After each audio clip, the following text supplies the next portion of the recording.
La Biblia dice que solo Dios puede perdonar los pecados. Los católicos hacen blasfemia. No, hermano, estás muy mal. Necesitas leer la Biblia, por favor. Claro que Jesucristo dijo que dejó el poder de perdonar los pecados a otros. No lo decimos los católicos. Lo dice tu Biblia y la Biblia, todas las Biblias del mundo. San Juan 20, 22 al 23. Simplemente léelo en tu Biblia. Esto se va a poner feo. Este cuentito de los papistas de que Juan 20:23 le da el poder a los sacerdotes, esos cochinos pederastas, para que te perdonen los pecados, ¿no? Ese cuentito que nomás ellos se creen, de que esos sacerdotes cochinos, nauseabundos, ¿no? Que andan ahí en pecado abiertamente, esnifando cocaína, como esos videos que salen en YouTube. Ellos son los que tienen el poder de Jesucristo para perdonarte los pecados. Otro perro con ese hueso, ¿no? Primero, hay una diferencia eclesiológica entre el protestantismo y el papismo. El protestantismo sí es bíblico. El papismo es una aberración. El papismo ha drenado todos los pantanos del paganismo. Han hecho lo que mejor les parece y tienen a esa gente cautiva en mentiras. Entonces, esta gente que ha sido condicionada a través de los siglos se siente con la necesidad de defender esa basura, justamente porque no les ha amanecido, como dice la Biblia.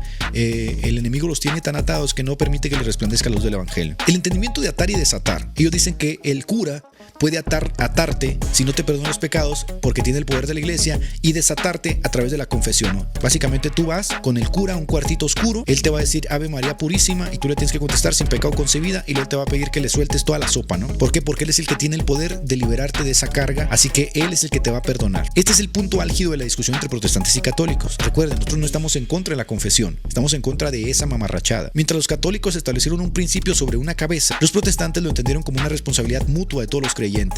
¿Qué creen que es más bíblico? ¿Lo que vimos en Mateo 18:15, donde se habla de la disciplina en la iglesia? ¿O lo que hacen los papistas, donde nadie te conoce, papista? Lamecuadros, nadie sabe quién eres, nadie sabe cómo vives, de qué la giras, en qué te dedicas, nada. Tú vas a la iglesia y eres un cero a la izquierda. De manera entonces que, como eres un cero a la izquierda, ¿cómo puedes vivir la vida en comunidad siendo un total desconocido tanto para el cura roñoso como para la propia comunidad en la cual te congregas? ¿Cómo un católico prendevelas lamecuadros puede vivir la fe si ni lo conocen en su iglesia? ¿Cómo puede vivir la fe en la comunidad? ¿Qué sentido tiene la palabra comunidad? Es un sentido totalmente superfluo. Nadie te conoce. Va y se mete a una iglesia para que le den la galleta en la boquita como un crío inútil. Pero ¿cómo puede vivir la vida de comunidad? Nadie te conoce. Nadie sabe quién eres. Nadie sabe de qué pata cojeas.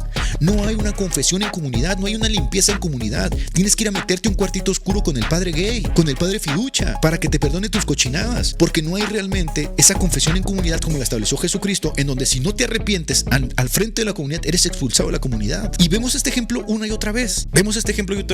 Miren, vamos a ver este ejemplo ahora mismo. Esto nunca lo va a poder vivir un papista. En 1 Corintios capítulo 5, versículo 1, vamos a encontrar un caso de corrupción de un miembro de la comunidad. Esto los papistas no lo saben. No saben qué hacer con estos textos, hermanos. Los papistas no saben qué hacer con estos textos, básicamente porque ellos no viven en comunidad. En 1 Corintios capítulo 5, versículo 1 al 2, encontramos el siguiente texto. Dice: se oye que hay entre vosotros inmoralidad, ¿verdad?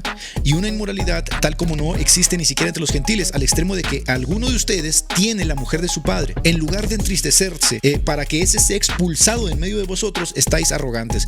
¿Qué dice esto? ¿Qué significa este texto? En efecto, que esta es la vida de comunidad y la vida de confesión de lo que es atar y desatar. La iglesia en su conjunto, a través de la vida de los creyentes, tendría el poder para expulsar, atar a ese individuo, expulsarlo de la comunidad. Y luego vemos el restablecimiento de ese individuo cuando lo desatan, y dice Pablo, incorpórenlo otra vez. Pero díganme ustedes, aquí hermanos que están en el chat y que han sido católicos y papistas que están en el chat, ¿cómo puede un papista roñoso, lamecuadros, prendevelas, chupa incienso, vivir este tipo de disciplina dentro de la comunidad? No puede. Por eso se revuelcan en el odio contra los protestantes, porque no tienen vida de comunidad. Son un cero a la izquierda. Para el papa, para el obispo, para los sacerdotes no existes. No eres nadie. Eres menos que un pedazo de polvo que te pisan. No existes para ellos. De manera que si tú vives como un mamarracho, como un alcohólico, como un fornicario, como un masturbador crónico, como un pecador empedernido, a nadie le importa. Es más, si tú vives así y nunca te acercas al cura, al cura ni siquiera le importas, te puedes morir en tu pecado, porque no hay realmente una confesión en la comunidad, donde hay una comunidad que se protege, que se cuida, una comunidad que te discipline. Sí, no existes. Y te vas a tener que morir con tus pecados, mamarracho, botando odio contra el protestantismo en los chats de YouTube. ¿Por qué? Porque realmente no hay una comunidad que te cuide. No existes. ¿Sabes quién vive esto? Vive la iglesia docente. El papa disciplina y excomulga a un obispo, porque ellos viven dos iglesias. La iglesia que sí vive Esos principios bíblicos son la iglesia docente, el obispo, el sacerdote, el cura, todos esos roñosos. Pero a ti, el laico de a pie, el mamarracho de a pie, que anda tosigado de pecado, no les importa. A ti te dan la guadalupana para que vayas y le reces. Entonces es una cautividad. Jamás vas a poder entender lo que es la confesión de pecados dentro de una comunidad viva. Vas a tener que atragantarte de galletas toda la vida y seguir viviendo en tus pecados. ¿Por qué? Porque nunca vas a entender realmente lo que es una comunidad viva. No vives en una comunidad viva, es una comunidad muerta que va y repite como papagayo de una forma mecánica, tristemente, lo que ni siquiera entienden. Miren qué chulada. Aquí tenemos a Juan 20:23. Vamos a hacer el análisis gramatical de Juan 20:23, con el cual estos se quieren arrancar los pelos, ¿no? Que ahí dice que el Papa tiene el poder para perdonar y hacer lo que le venga en gana. Acuérdense lo que dice Juan 20:23: a los que perdonáis vuestros pecados les serán perdonados y a los que les retengan los pecados les serán retenidos. Ahí no habla de ninguna confesión auricular privada, ahí está hablando de forma comunitaria, el poder que tenían los apóstoles y que derivó en la iglesia justamente para la disciplina del pueblo, ¿no? Pero vamos a hacer el análisis del verbo perdonar. Vamos a hacer el análisis del verbo perdonar. El verbo afiemi, liberar, soltar, perdonar, se usa frecuentemente en el Nuevo Testamento para describir el acto divino de remisión de pecados. Su construcción pasiva, afenotai, refuerza que es Dios quien ejecuta el perdón. Para empezar, siempre sí o sí el que perdona el pecado es Dios. Ahí, para empezar. Segundo, el verbo krateo, retener, sujetar, a los que retengan los pecados, tiene un rango semántico relacionado con mantener firme o conservar. En Juan 20:23 implica negativa e incluir en comunión a quienes rechazan el evangelio. Si ustedes se dan cuenta, cuando haces el análisis gramatical, te das cuenta de que este es un texto comunitario. Tiene que ver con el poder para mantener a alguien cerca de la comunidad o fuera de la comunidad. No tiene que ver con un tío metido en un cuarto oscuro confesando los pecados a una persona mientras para la oreja para que tú le cuentes todo el cochinero que hiciste. No tiene nada que ver el texto con eso. Después tenemos afenotai y que kratenotai, que está en voz pasiva, indicando que Dios es el agente del perdón, no los apóstoles. Ojito con eso. Después tenemos la relación con Mateo 16:19. El lenguaje de atar y el lenguaje de desatar se relaciona con proclamar el evangelio y administrar la disciplina, no con una confesión auricular. ¿Cómo sabemos esto? Porque los primeros padres de la iglesia creían justamente que esto, la primera vez que se abrió, se utilizaron las llaves para abrir, para desatar, fue justamente en el sermón de Hechos 2, por medio de Pedro. Ahí tenemos por primera vez el uso de las llaves, liberando a la gente de sus pecados a través de la predicación del evangelio, como lo dice Ambrosio. El sustantivo pecado, ¿sí?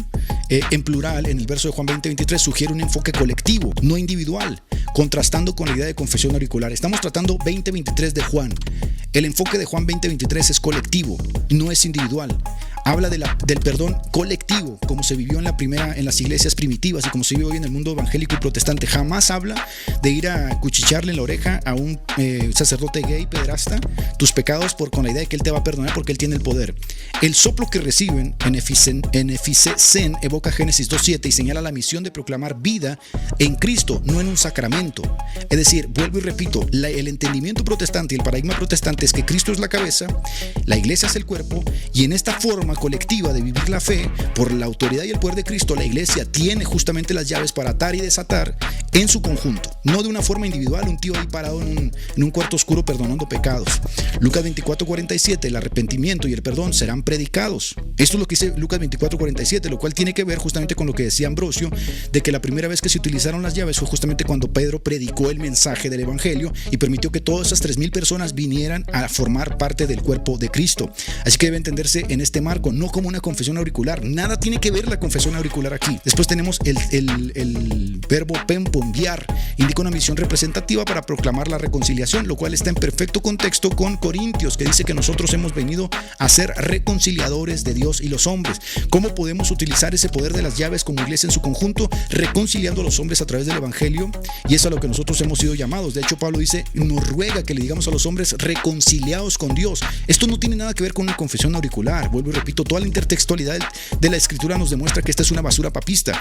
Si confesamos nuestros pecados, intertextualidad con Juan 1:9, si confesamos nuestros pecados, Él es fiel y justo para perdonarnos. Dios es el agente del perdón, no los líderes eclesiásticos, no un sacramento individual, no un confesionario. Es en el conjunto justamente de la comunidad colectiva en donde se perdonan los pecados, porque los confesamos en esa comunidad, como demuestra justamente la historia de la iglesia.